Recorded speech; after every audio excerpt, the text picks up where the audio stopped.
지난 2년간 코로나 대유행 이후 우리나라 주식시장에 개인 투자자들이 대거 유입되어 주식 인구 1천만 시대를 열었습니다. 특히 20대, 30대가 많다고 합니다. 그러나 한 연구 보고서에 따르면 개인 투자자들은 주가가 급등한 주식, 거래량이 급증한 주식을 매수하려는 경향이 많다고 합니다. 더군다나 주가가 오를 경우 서둘러 매도하고 주가가 떨어질 경우 매도를 미루고 보유하는 형태를 보인다고 합니다. 왜 그럴까요? 그 이유 중에 하나가 사람이 태생적으로 성공적 투자에 걸림돌이 되는 심리적 편향성을 가지고 있기 때문입니다. 따라서 오늘 포커스 영래톡은 성공 투자를 방해하는 인간의 심리적 요소와 이와 관련하여 투자자들이 반드시 알아야 할 행동 경제학의 핵심 내용을 살펴보는 시간을 갖도록 하겠습니다. 자, 이제 그러면 그 상세한 이야기 속으로 들어가 보겠습니다.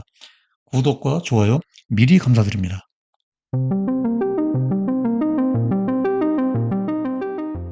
안녕하세요. 포커스 영네톡의 오보 박사입니다. 오늘은 유럽의 워런 버핏이라고 불리는 앙드레 코스톨라니의 저서로부터 출발합니다. 주식의 신이라고 불리는 그는 평생 동안 총 13권의 책을 펴내서 전 세계적으로 300만 부 이상이나 팔렸다고 합니다. 여기서 소개하는 투자는 심리 게임이다. 이 책은 그의 생애 마지막 저서입니다.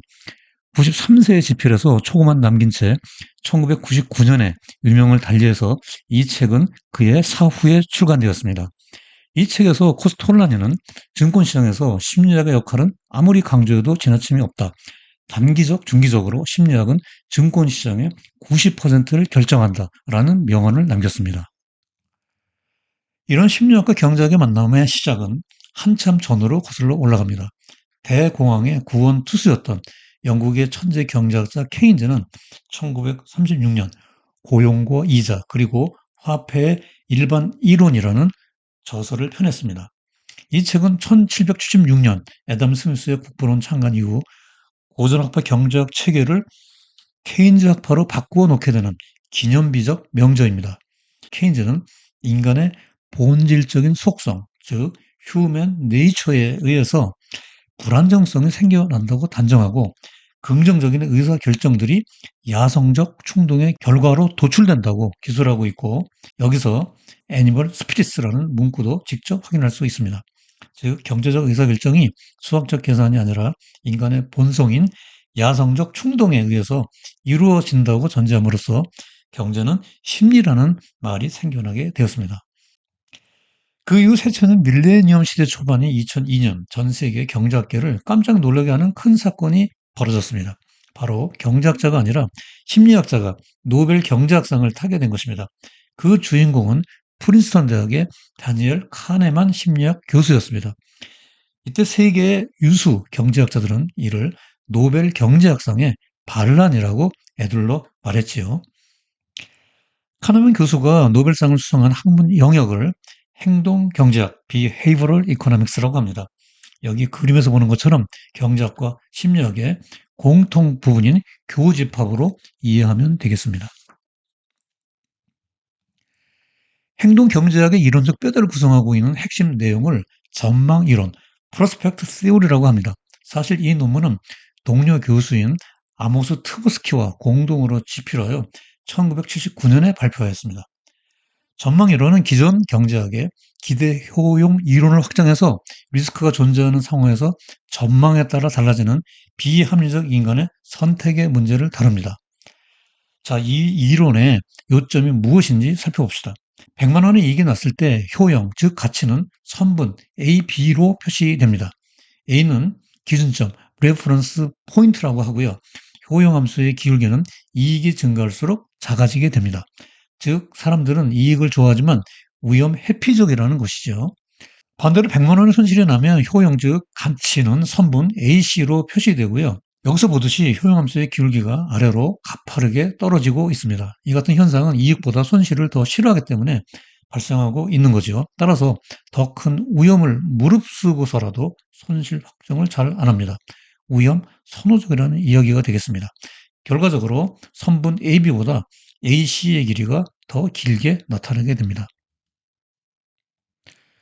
여기서 전망 이론을 예를 들어 설명해 보겠습니다. 우선 질문을 하나 드려보죠. 다음 두 가지의 경우, 즉 100만 원을 벌 확률이 100%이다.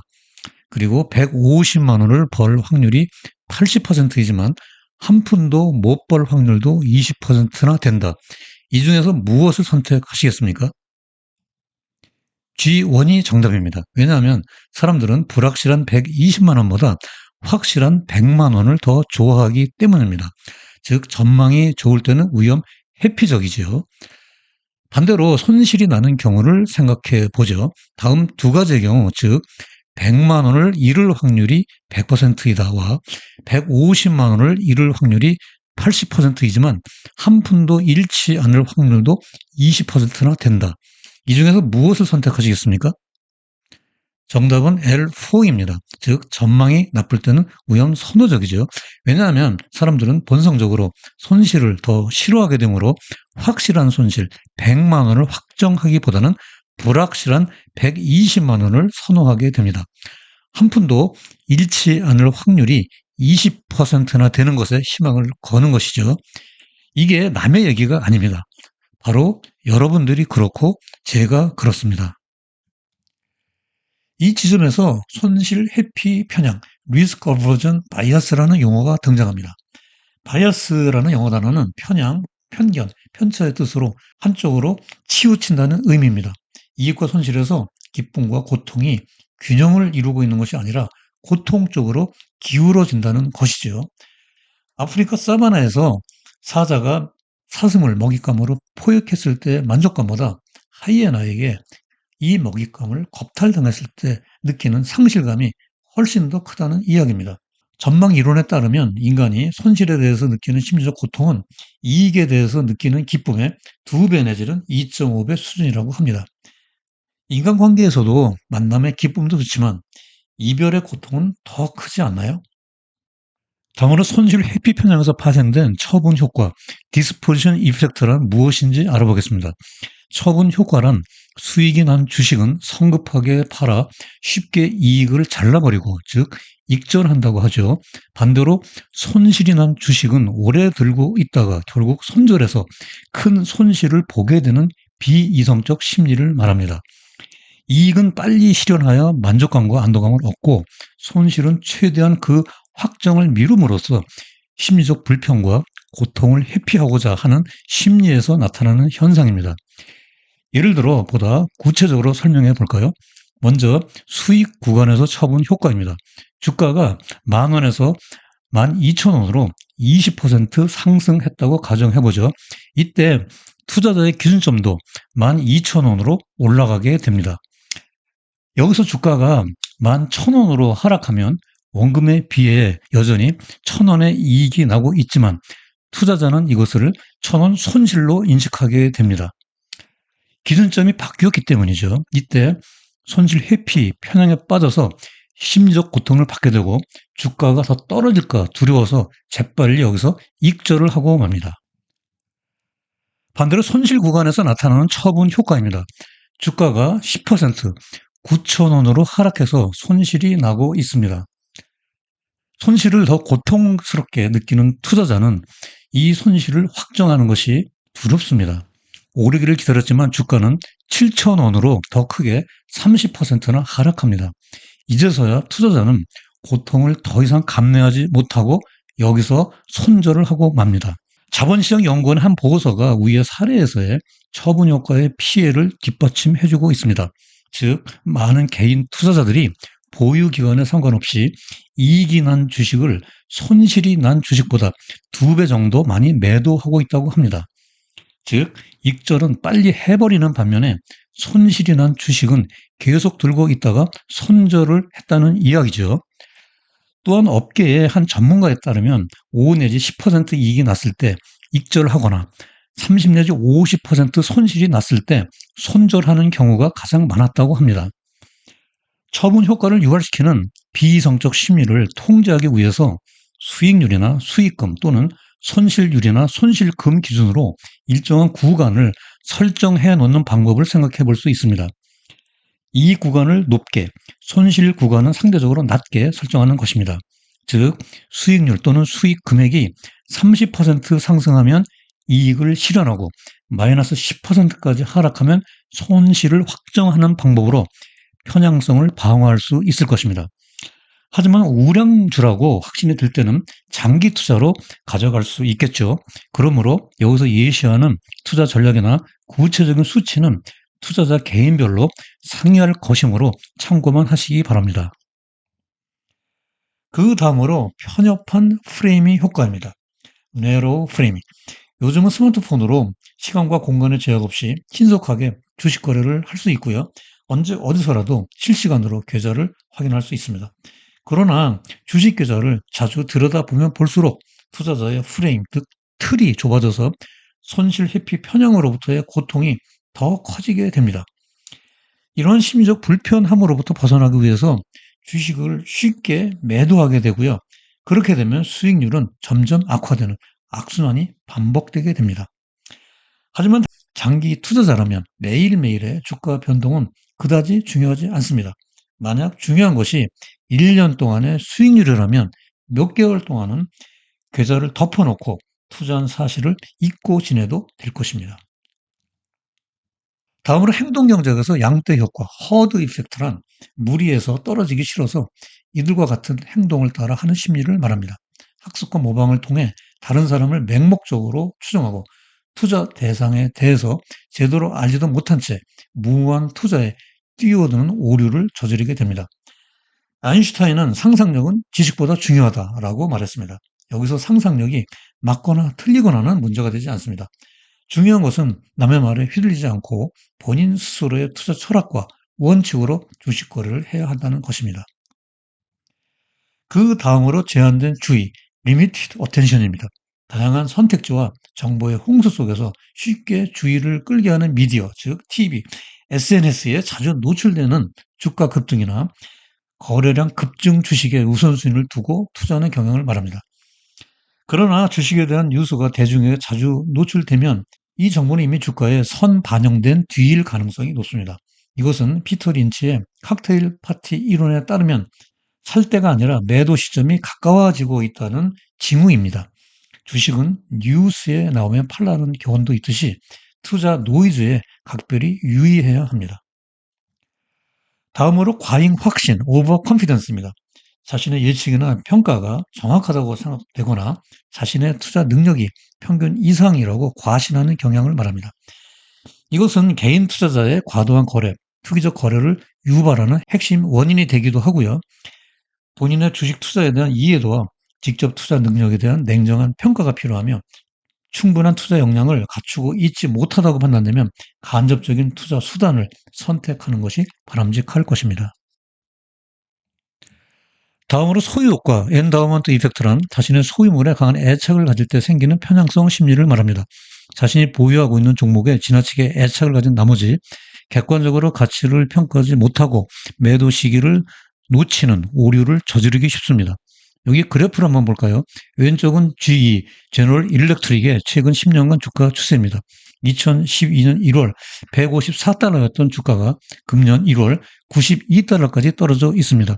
오른쪽은 IBM의 최근 10년간 주가 추세입니다. 같은 기간 186달러였던 주가가 130달러까지 떨어져 있습니다. 둘 다 100년 이상 존속한 기업으로서 미국 경제의 성장과 발전의 역사를 함께 써내려온 굴지의 기업이건만 최근 10년간 투자처로서는 그리 매력적이지 못했습니다. 세계적 우수 기업의 지분을 보유하고 있는 주주로서 자부심은 있겠지만 굳이 편향성을 가지고 손실을 보아가면서까지 이 종목을 들고 있을 이유가 있을까요? 개인의 투자 철학에 따라 판단할 문제이긴 하지만 수익성 관점에서는 적절한 시기에 매도하는 것이 더 현명했을 것입니다. 마지막으로 확증 편향, confirmation bias입니다. 자신의 생각과 반대되는 의견은 무시하고 자신의 신념에 부합하는 정보에만 주목하는 심리를 말하지요. 이 경우 투자 대상을 객관적으로 파악하지 못하고요. 편향된 정보만으로 결정하는 비이성적인 투자 판단을 하게 됩니다. 주가는 박살나고 있는데 그 기업에 대해 좋은 기사만 선택적으로 보고 부정적인 기사가 나와도 한쪽으로만 해석하는 편향적 뇌구조로 바뀌게 됩니다. 계좌를 더 이상 들여다보기 싫을 때까지 물타기를 반복하다가 방치하고 말게 되지요. 이 경우 객관적인 관점에서 투자 대상을 재평가하고 투자의 목표와 투자 방향과 원칙에 훼손이 있다면 과감히 정리하고 편향성에서 빠져나와야 합니다. 다음으로 투자자들의 관점에서 행동 경제학의 핵심 내용을 어떻게 활용해야 하는지 정리해 보겠습니다. 우선 행동 경제학에서 다루는 편향성이란 인간의 뇌가 환경에 최적화되는 진화 과정에서 형성된 자연적 특성이라는 사실입니다. 그러므로 편향성은 인간의 심리적 장애나 단점이 아니고요. 단지 성공 투자 방해 요소에 불과합니다.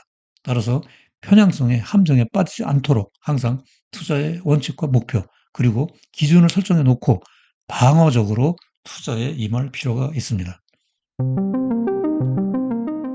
자, 이제 오늘 영상의 요점과 시사점을 정리해 드리는 포커스 포인트 코너입니다. 첫째, 경제학과 심리학이 만나서 형성된 행동 경제학은 창시자 카네만의 노벨상 수상 이후 새로운 학문 영역으로 급부상했고요. 둘째, 행동 경제학의 전망 이론은 불확실성에서 전망에 따라 비합리적인 인간의 선택이 달라지는 행동 양식을 설명하고 있으며, 셋째, 인간의 심리적 편향성, 바이아스는 뇌가 환경에 최적화되는 과정에서 형성된 자연적 특성이고요. 넷째, 개인 투자자에 따라서 달라질 수 있겠지만 처분 효과의 편향성을 통제하기 위해서 30% 상승하면 이익을 실현하고 마이너스 10%까지 하락하면 손실을 확정하는 전략을 활용할 수 있으며, 다섯째, 행동 경제학의 여러 가지 다른 편향성의 함정에 빠지지 않도록 항상 투자의 원칙과 목표, 그리고 기준을 정해놓고 방어적으로 투자에 임할 필요가 있다라고 정리할 수 있겠습니다. 자, 오늘 포커스 경제톡이 보내드린 성공 투자를 방해하는 심리적 편향성, 투자자가 반드시 알아야 할 행동 경제학에 대한 이야기 재미있게 시청하셨나요?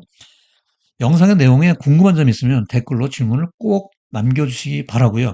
아래 블로그를 방문하거나 채널 정보에 들어가 블로그 링크에 연결하면 자세한 방송되는 스크립트를 볼 수 있으니 많이 활용해 주시기 바랍니다. 포커스 경제톡은 여기 경제나무처럼 여러분들의 지속적인 성장과 행복한 경제 생활을 항상 응원합니다. 앞으로도 더욱 유익하고 재미있는 영상으로 시청자 여러분들을 찾아뵙겠습니다. 끝까지 시청해 주셔서 대단히 감사합니다.